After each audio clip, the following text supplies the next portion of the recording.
Sir आजकल सबकी life बहुत स्ट्रेसफुल है, चाहे वो छोटा बच्चा हो क्योंकि पेरेंटल प्रेशर बहुत ज़्यादा होता है, जी। या करियर को लेके, या फैमिली इश्यूज के कारण। तो स्ट्रेस आजकल बहुत ही सबकी लाइफ में है। तो क्या स्ट्रेस और कैंसर का रिलेशन है? देखिए नॉर्मली होता है 50% साइंस वर्क करती है और 50% जो है पर्सन की खुद की पॉजिटिविटी वर्क करती है। ओके। कि लाइक कैंसर के जीन्स सबके पास रखे हुए हैं, हर बंदे के पास, हर पर्सन के पास वो कैंसर के जीन्स हैं, बट किसी में एक्सप्रेस हो रहे हैं, किसी में नहीं हो रहे। तो रीज़न क्या है, किस में एक्सप्रेस हो रहे हैं? जो बहुत ज़्यादा, जिसकी इम्यूनिटी डाउन हो गई है, जो बहुत ज़्यादा नेगेटिव अप्रोच रख रहा है, जो पॉजिटिव ओके। नहीं है, हर बात में नेगेटिविटी वो ढूंढ रहा है। तो उससे क्या होता है, बॉडी के अंदर जो नेगेटिव हॉर्मोन्स है वो ज़्यादा सीक्रेट होते हैं, और जो बैलेंस है पॉजिटिव नेगेटिव हॉर्मोन्स का वो कहीं ना कहीं डिस्टर्ब हो रहा है। सो नॉर्मली ये रिकमेंडेड है कि आप अपनी लाइफ में जो आप अपनी, ये जो बेसिकली हम लाइफ अपनी जीते हैं, उसमें हमने मैक्सिमम कोशिश करनी है कि पॉजिटिव हॉर्मोन्स हमारे अंदर रहे। और वो स्ट्रेस की वजह से बहुत डिस्टर्ब हो गए हैं। तो उसको कैसे कंट्रोल करना है, वो सारी थॉट जो हमारी माइंड पे रहती है, बोलते हैं कि आपका जो दिमाग है वो आपकी बॉडी को रन करता है। और दिमाग में अगर आपके थॉट्स पॉजिटिव हैं, जैसे मैं एक एग्जांपल देता हूँ कि अगर मान लीजिए किसी पर्सन को फीवर नहीं है, उसको एक रूम में मैंने बैठाया और उसको बोला टेम्परेचर चेक किया, it is absolutely normal, and then कुछ टाइम बाद, 1 घंटे बाद बोला नहीं आपको फीवर है। देन उसके बाद 2 घंटे बाद हम रिपीट करते रहे उसको, कॉन्टिन्यूस हम बोलते गए कि नहीं तुम्हें फीवर है, और एक दिन उसको उस रूम में ही रखा हमने। नेक्स्ट डे उसको फीवर हो जाना है। रीजन है कि जो हमने इतनी चीजें, जो उसको इतने सारे इम्पल्स दिए, वो उसने वो एनर्जी एब्जॉर्ब कर ली। तो एक टाइम पे वो सोचेगा नहीं इतने लोग बोल रहे हैं तो मतलब मेरे को फीवर है। So this is a basically power of brain, कि ब्रेन जो सोच लेगा because of pollution, because of others members psychological status, अगर ये सब चीजें आपस में मर्ज हो जाएंगी तो डेफिनेटली वो पर्सन जो है वो नेगेटिव अप्रोच में चला जाएगा। तो हमेशा ये एडवाइस किया जाता है कि आप अपने दिमाग को कूल एंड काम रखें। किसी भी सर्कमस्टेंसेस में अगर डिजीज अपनी अर्ली स्टेज में है या डिजीज नहीं भी हुई है, हमेशा जस्ट गिव पॉजिटिव थॉट्स कि आप बिल्कुल ठीक हैं, आप ब्लेस्ड हैं, बिल्कुल पॉजिटिविटी के साथ अपनी लाइफ में आगे बढ़ते हैं, तो नो डाउट कि आपके पॉजिटिव हार्मोन ज्यादा होंगे। और आजकल के टाइम पे सबसे ज्यादा डिफिकल्ट है पॉजिटिव रहना, क्योंकि नेगेटिविटी इतनी हमारे एनवायरनमेंट में है कि आप कुछ नहीं भी करेंगे तो भी आपको इतने नेगेटिव वाइब्स मिल जाएंगे, वो हम बहुत इजीली एब्जॉर्ब कर लेते हैं।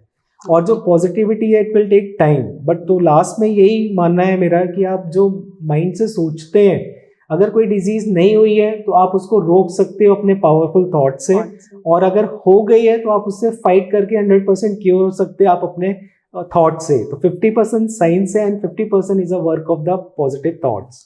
तो मतलब जितने हमने अभी तक डिस्कस करे हैं फैक्टर्स, तो आपके हिसाब से stress is the main cause जो कि कैंसर क्रिएट मतलब कर सकता है? देखिए मैम, स्ट्रेस तो डेफिनेटली कॉज कर ही रहे हैं। तो इसमें एक मेन है कि पोल्यूशन, हम लोग लुधियाना से हम लोग पोल्यूशन नहीं हटा सकते, ठीक है? बिल्कुल। आप पेस्टिसाइड्स को हम नहीं रोक सकते अभी, वो हमारे पास आ रही है। सो अल्टीमेटली आपके पास क्या ऑप्शन रह गया है? आपके पास ऑप्शन है कि आप अपने अंदर पॉजिटिव हॉर्मोन्स इतने कलेक्ट करें, इतने सीक्रेट करें थ्रू मेडिटेशन और थ्रू योगा, कि वो आपको फाइटिंग करने की, इनसे बचने की जो कैपेसिटी, फाइटिंग कैपेसिटी है, वो आपकी डेवलप हो जाए।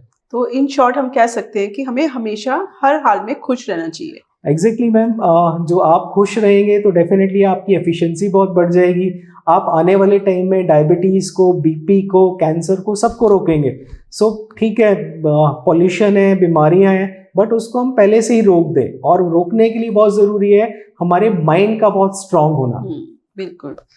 सर जैसे ये भी कुछ होता है कि जैसे बहुत सारे आजकल वीगन डाइट्स एंड वेजिटेरियन या नॉन वेजिटेरियन, तो बिल्कुल वीगन जाना या नॉन वेजिटेरियन होना या वेजिटेरियन होना, तो इन चीज़ों पर भी क्या डिपेंड करता है कैंसर?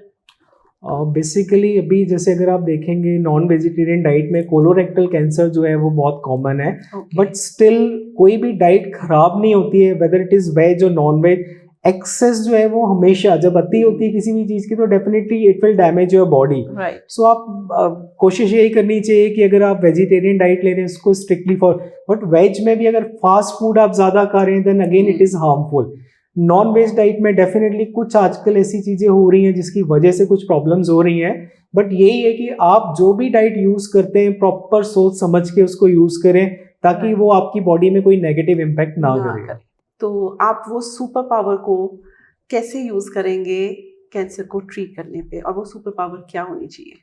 जो मेरा लाइफ का एक्सपीरियंस मैंने देखा है, जो कैंसर पेशेंट्स को मैंने ट्रीट किया है, तो 2-3 चीज़ें हैं जो मैं अभी भी चाहता हूँ, जिसके लिए मैं बहुत वर्क कर रहा हूँ, बहुत हार्ड वर्क कर रहा हूँ उसके लिए, कि सबसे पहला तो है कि जो हमारी स्कूलिंग की जो प्रॉपर जो एजुकेशन सिस्टम है उसमें कहीं भी ये नहीं सिखाया जा रहा है आपको कि how to remain cool and calm, stress free हमने कैसे रहना है।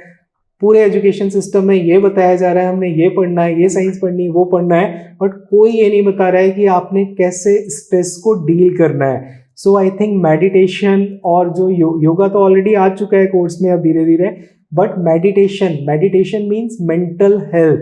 जो मेंटल हेल्थ है उस पे हमें वर्कअप करना चाहिए। एजुकेशन सिस्टम में बहुत ज़्यादा ये एम्फेसाइज करना चाहिए कि बच्चों में मेंटल स्ट्रेस जो है बहुत कम हो। हम एजुकेशन तो दे रहे हैं बट बच्चे मेंटली बहुत वीक हो रहे हैं। रीज़न है कि अगर आपकी इम्यूनिटी डाउन हो रही है, बच्चों की इम्यूनिटी अभी से डाउन हो जाएगी, वीक हो जाएगी, वो आगे कैसे सर्वाइव करेंगे। सो ये बहुत इंपॉर्टेंट है कि मेंटल हेल्थ को एक सबसे बड़ा टॉपिक ऐड किया जाए हमारे एजुकेशन सिस्टम में।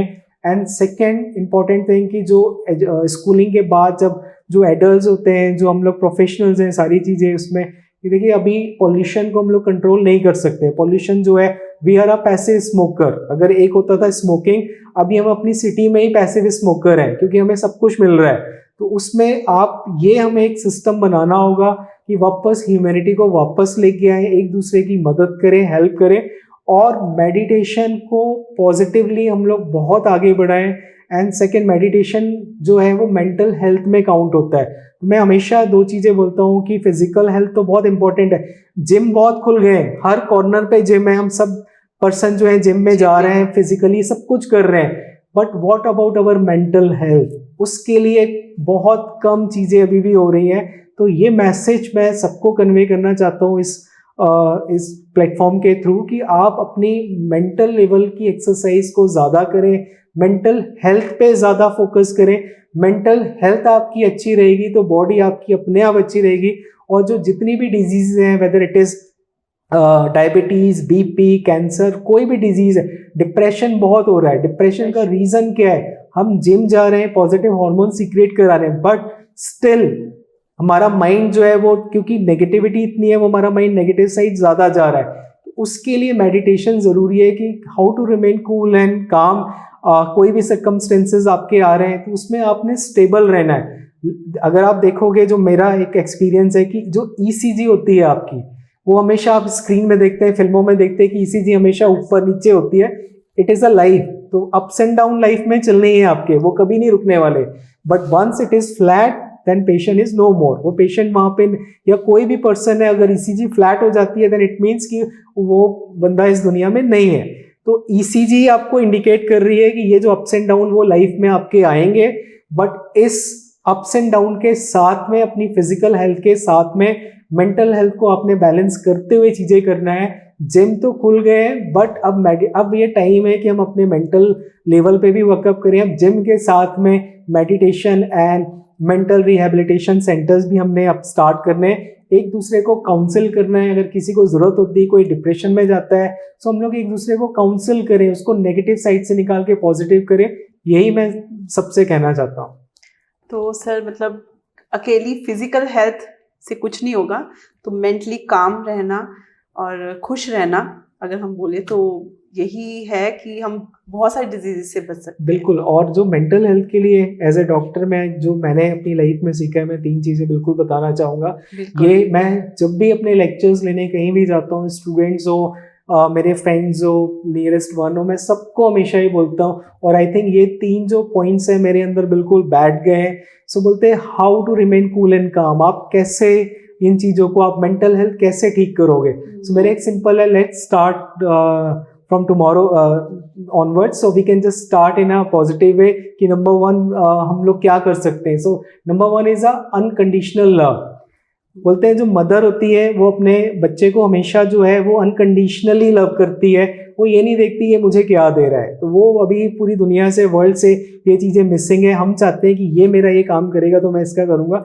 एक बार आप ये कोशिश करो कि अगर लगता है आपको कि सामने वाले को ज़रूरत है, बिना किसी एक्सपेक्टेशन के आप उसकी हेल्प कर दो, आप उसको पॉजिटिविटी दो। बोलते हैं जो एनर्जी आप देते हो वही यूनिवर्स आपको वापस देता है। सो अनकंडीशनल लव जो एग्जांपल है मदर का, तो अनकंडीशनली जब आप लोगों के लिए लव एंड रिस्पेक्ट करते हैं वो वापस आपको ही मिलती है। Second one is the gratitude. Gratitude means हम लोग आज दुखी क्यों, मेंटली क्यों अपसेट है, मेरे पास ये नहीं, मेरे पास वो नहीं, स्टिल वी आर ब्लेस्ड। बोलते हैं ग्लास अगर एक आधा भरा है आधा खाली है, तो उसमें बोलते किसी से पूछा जाता है तो बोलते हैं ये आधा खाली है, कोई लोग बोलते हैं ये आधा भरा हुआ है। सो ऑलवेज बोलते हैं you can go in a positive way कि आपके पास जो चीजें हैं आप उसको देखो, शायद लोगों के पास वो भी नहीं है। So gratitude is a very very important. Gratitude means आप लोगों का थैंक्स करो, ऊपर वाले का, एलमाइटी का थैंक्स करो कि आपको इतनी अच्छी ब्यूटीफुल लाइफ मिली, लोगों को ये भी नसीब नहीं होती है। एंड सबसे इम्पॉर्टेंट पॉइंट है फॉरगिवनेस, जो बहुत डिफिकल्ट काम है आजकल की दुनिया में, कि इसने मेरे साथ ऐसा किया था तो अब तो मैं मेरे अंदर मैं इससे रेवेन्यू लूंगा। Forgiveness is not for the others, forgiveness is mainly for our self, for our mental peace. जब आप मेंटली डिस्टर्ब हो किसी की भी वजह से, इन्वायरमेंट की वजह से या लोगों की वजह से, पर्सन की वजह से, आप एक बार बैठें, सेकेंड उसको इस वे में ले कि वो अपना रोल कर रहा है, आप अपना रोल कर रहे हैं, उसको माफ करें। और जब ये आप उसको माफ करते हैं, फॉरगिव करते हैं किसी भी सर्कमस्टेंसेस में, तो आप सबसे पहले अपने को हील करते हैं, आप अपने अंदर पॉजिटिव हॉर्मोन्स को सीक्रेट करवाते हैं। और यही तीनों जो पॉइंट है, unconditional love, gratitude and forgiveness, आपको मेंटल अच्छी मेंटल हेल्थ की तरफ लेके जाते हैं। और इस वे में आप फिर पॉजिटिव सोचना शुरू करते हैं, आपके अंदर पॉजिटिव थॉट्स आते हैं। एक बार करके देखिए, आप सिर्फ 2 दिन आप करें, उसके बाद रिजल्ट्स आपको खुद आपके सामने होंगे। फिर किसी कैंसर की, बीपी की या डायबिटीज के ट्रीटमेंट की जरूरत हम लोग को नहीं होने वाली है। सो मेरा यही रिक्वेस्ट है कि आप 3 चीजों को स्टार्ट करें फॉलो करना, आज से करके देखें और इसके बाद रिजल्ट्स हम सबके सामने होंगे। बिल्कुल, that's great lesson. I hope सब इस चीज़ को फॉलो करें एंड डेफिनेटली मैं तो डेफिनेटली करने वाली हूँ, क्योंकि लेट गो करना बड़ा मुश्किल है, फॉरगिव करना जो आपने बोला है इट्स रियली डिफिकल्ट। और जब हम लेट गो करते हैं मुझे लगता है कि एक अंदर कामनेस आती है और that's going to go a long way.